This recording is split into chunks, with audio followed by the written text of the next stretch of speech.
မင်္ဂလာပါဒီနေ့တော့ RLC ဆိုတဲ့ component အနေနဲ့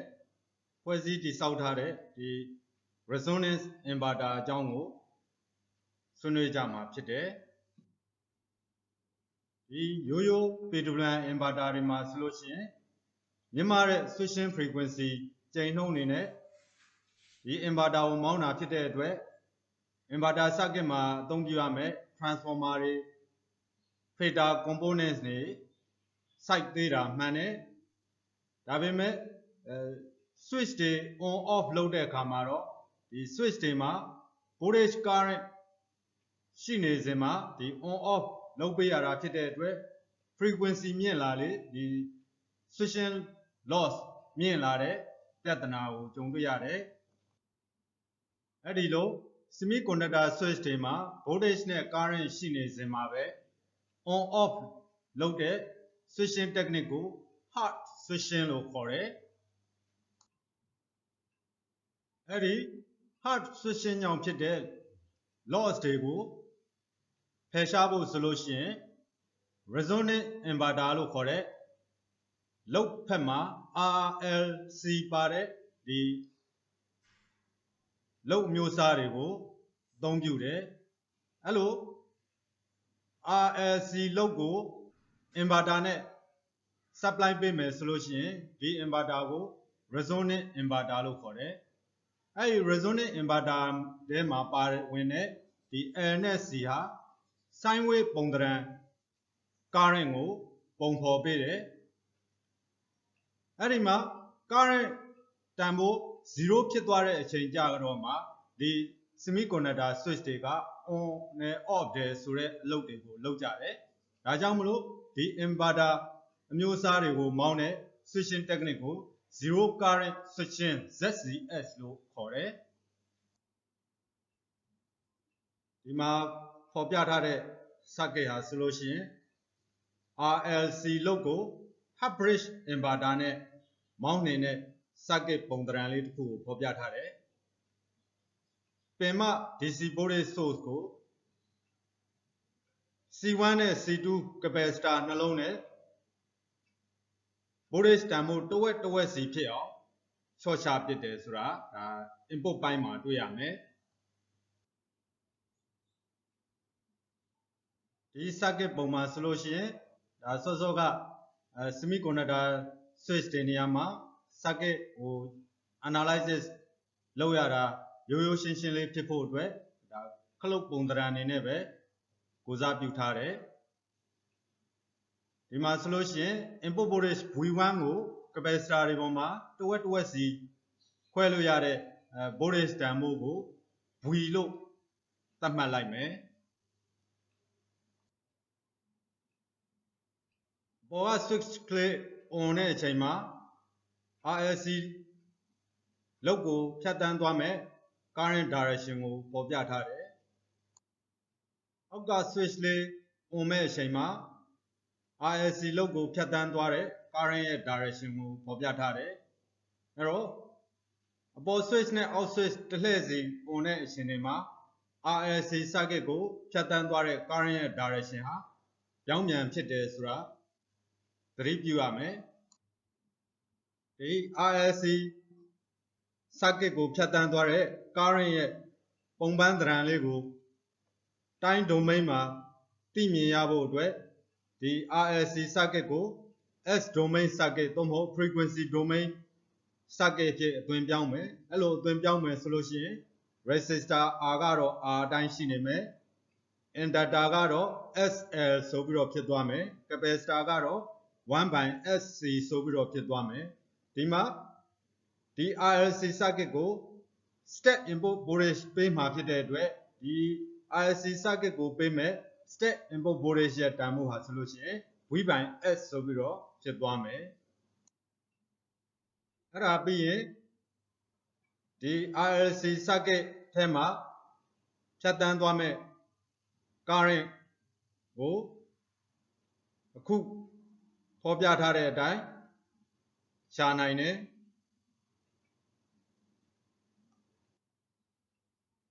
အဲ့လိုရလာတဲ့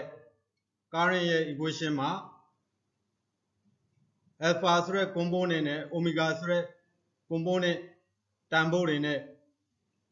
equation လေးကိုချုပ်ပြီးတော့ပြန်ရေးလိုက်မယ်ဆိုလို့ရှိရင်အောက်မှာဖော်ပြထားတဲ့အတိုင်းပဲ current ရဲ့ equation က V by L by S plus alpha the whole square plus omega square ဆိုပြီးတော့ရလာမယ်အဲ့တော့ဒီ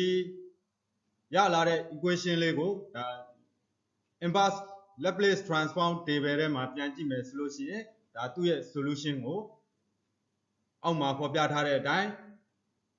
I of t ဆိုတဲ့ equation လေးနဲ့ပြန်ရေးလို့ရတယ်ဒီ equation လေးဟာဒီ RLC circuit ထဲကိုဖြတ်စည်းသွားမယ် current wave ရဲ့ပုံပန်းသဏ္ဍာန်ကိုခေါ်ညွှန်းတယ် RLC circuit ထဲကို sine wave ပုံသဏ္ဍာန် current လေးဖြစ်ပေါ်စေဖို့ဆိုလို့ရှိရင်ဒီ RLC circuit ဟာ under damped condition မှာအလုပ်လုပ်ရမယ်ဒါကြောင့်မလို့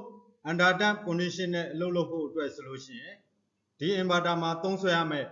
RLC တန်ဖိုးကို under damped condition အောက်ရောက်အောင်ရွေးချယ်ပေးဖို့လိုတယ်ဒါကြောင့်မလို့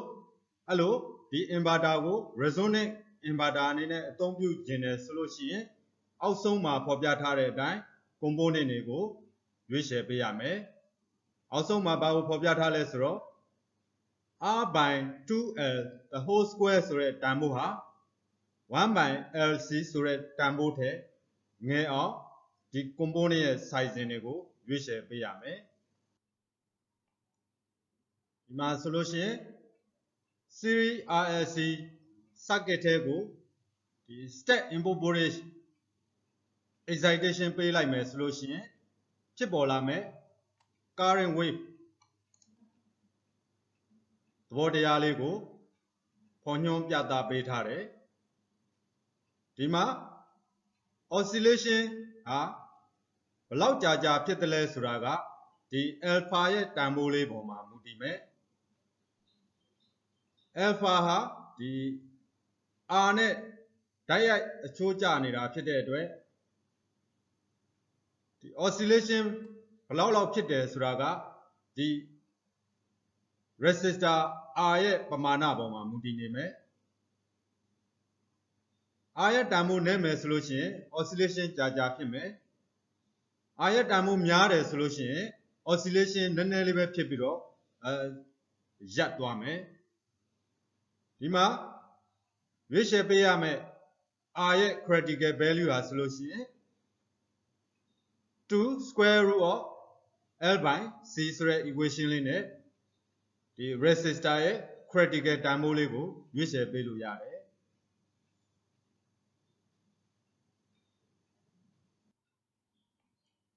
ဒီမှာဆိုလို့ရှိရင်ဒါ inductor L ရဲ့အခန်းကဏ္ဍလေးကိုဖော်ပြပေးထားတယ် inductor L ဟာဆိုလို့ရှိရင်ဒီ current wave ဖြစ်ပေါ်တဲ့ frequency ကိုထိန်းချုပ်ပေးတယ် L တန်ဖိုးများမယ်ဆိုလို့ရှိရင်တော့ဒီ natural frequency လို့ခေါ်တဲ့ဒီ group oscillation ဖြစ်တဲ့ frequency နဲ့မှာဖြစ်ပြီးတော့ peak current ရဲ့တန်ဖိုးလေးလည်းနဲ့မှာဖြစ်တယ်ဒီမှာကတော့ဒီ circuit မှာပါဝင်တဲ့ capacitor C ရဲ့အခန်းကဏ္ဍကိုဖော်ပြထားတယ် capacitor C တန်ဖိုးများတယ်ဆိုလို့ရှိရင် resonant ဖြစ်တဲ့ frequency ပမာဏနဲ့မှာဖြစ်ပြီးတော့ capacitor တန်ဖိုးနည်းမယ်ဆိုလို့ရှိရင်တော့ပုံမြင့်မားတဲ့ frequency ပမာဏကိုရမယ်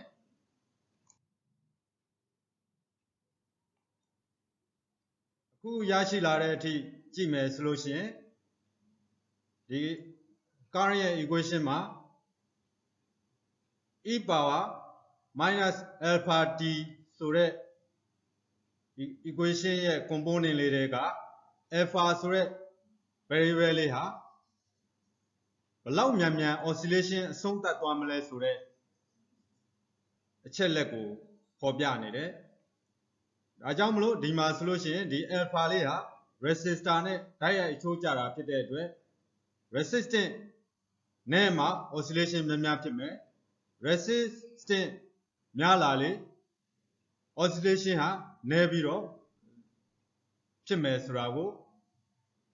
ဒီမှာတွေ့ရှိရမယ်ဒါကြောင့်မလို့ R တန်ဖိုး0ဖြစ်မယ်ဆိုလို့ရှိရင်တော့ဒါအမြဲတမ်းပဲဒီ LC circuit ဟာ oscillation ဖြစ်နေမယ်လို့အဓိပ္ပာယ်ရတယ်အဲ့လို RLC circuit မှာ R တန်ဖိုးကို0ထားပြီးတော့ကြည့်မယ်ဆိုလို့ရှိရင်အဲ့ဒီ circuit ကို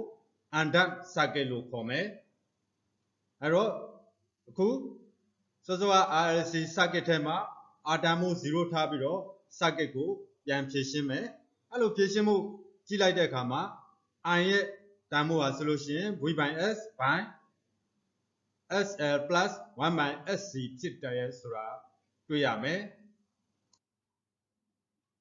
အခု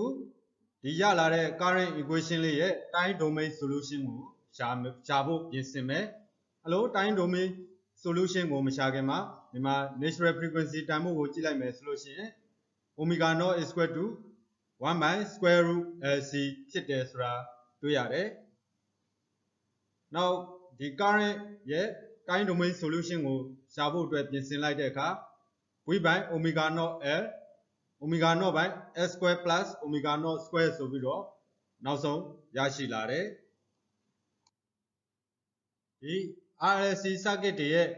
natural resonance frequency ကို symbol လေးနဲ့ရေးတဲ့အခါ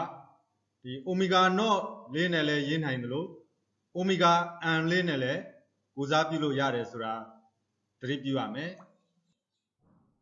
အခုရလာတဲ့နောက်ဆုံး equation ကို inverse Laplace transform table မှာပြန်ကြည့်မယ်ဆိုလို့ရှိရင်သူ့ရဲ့ time domain solution ကိုတွေ့ရမယ်အဲ့တော့သူ့ရဲ့ time domain solution ဖြစ်တဲ့ I naught t ဟာ V by omega naught L sin omega naught d ဆိုပြီးတော့ရရှိလာတယ်ဒီမှာဆိုလို့ရှိရင်ခုန exponential terms လေးပျောက်သွားတယ်ဒါကြောင့်မလို့ဒီ current weight ဟာဆိုလို့ရှိရင် R တန်ဖိုး0ထားတဲ့အချိန်မှာသူကvoltage လေးတစ်ချက်ပေးလိုက်ရုံနဲ့သူက current ဟာsin line ပုံသဏ္ဍာန်နဲ့ဒါမရပ်မနာဖြစ်ပေါ်နေမယ်ဆိုတာကိုဒီ equation လေးကဖော်ပြနေတယ်ဒါပေမဲ့လည်းတကယ်လက်တွေ့မှာ R တန်ဖိုး0ဖြစ်တဲ့ RLC circuit L inductor တွေမှာရော capacitor တွေမှာရောဒါ R တန်ဖိုး0ဖြစ်တယ်ဆိုတာမရှိပါဘူးအဲ့တော့ inductor မှာဆိုလဲသူ့ရဲ့ internal resistance R လေးပါနေမှာဖြစ်သလို capacitor မှာဆိုလို့ရှိရင်လည်းဒါသူ့ရဲ့ parasitic resistance R လေးပါနေမှာဖြစ်တယ်ဒါကြောင့်မလို့ဘယ်တော့မှ current ဟာဒီ equation မှာပေါ်ပြထားသလိုမရမနာ oscillation ဖြစ်နေနိုင်မှာမဟုတ်ပါဘူးခုနက current ရဲ့ solution လေးရပြီဆိုလို့ရှိရင် inductor voltage equation လေးလည်းပြန်ရှာလို့ရတယ်ဒီမှာ S domain မှာဆိုလို့ရှိရင် VL ရဲ့တန်ဖိုးဟာ SL IS ဆိုတာဖြစ်တဲ့အတွက်သူ I ရဲ့နေရာလေးမှာစာထိုးပြီးတော့ inverse Laplace transform ကိုသုံးပြီးတော့ VLT ရဲ့တန်ဖိုးကိုပြန်ရှာမယ်ဆိုလို့ရှိရင်ဒါ VLT ရဲ့တန်ဖိုးဟာ V cos omega naught t ဆိုပြီးတော့ရတယ်လာတူပဲ circuit ထဲက VC ရဲ့တန်ဖိုးကိုလည်းပြန်ရှာလို့ရတယ် VC ကိုရှာဖို့အတွက်ဆိုလို့ရှိရင်1 by SC IS ဆိုပြီးတော့ရှာလို့ရတယ်အဲဒီကနေ I ရဲ့နေရာမှာအစားထိုးပြီး equation လေးကိုဖြည့်ရှင်းပြီးတော့ inverse Laplace transform နဲ့ပြန်ရှာမယ်ဆိုလို့ရှိရင်ဒီညာဘက်အောက်ဆုံးမှာဖော်ပြထားသလို VCT ရဲ့ equation လေးကိုရမယ်ဒါတွေဟာဆိုလို့ရှိရင်ဒါ inductor voltage ရဲ့ waveform နဲ့ capacitor voltage ရဲ့ waveform တွေကိုကိုစားပြုတဲ့ဒီ equation လေးတွေဖြစ်တယ်အဲ့တော့ resonant inverter တွေကိုမောင်းတဲ့အခါဒီ inverter ရဲ့ switch တွေကိုမောင်းတဲ့ switching frequency ဆိုတာရှိသလိုဒီ LC10 ရဲ့ natural frequency ဆိုတာလည်းရှိတယ်အဲ့တော့ဒီ resonant converter အမျိုးအစားတွေကိုမောင်းပေးရမယ် switching frequency ဟာ natural frequency ထက်နည်းရမယ်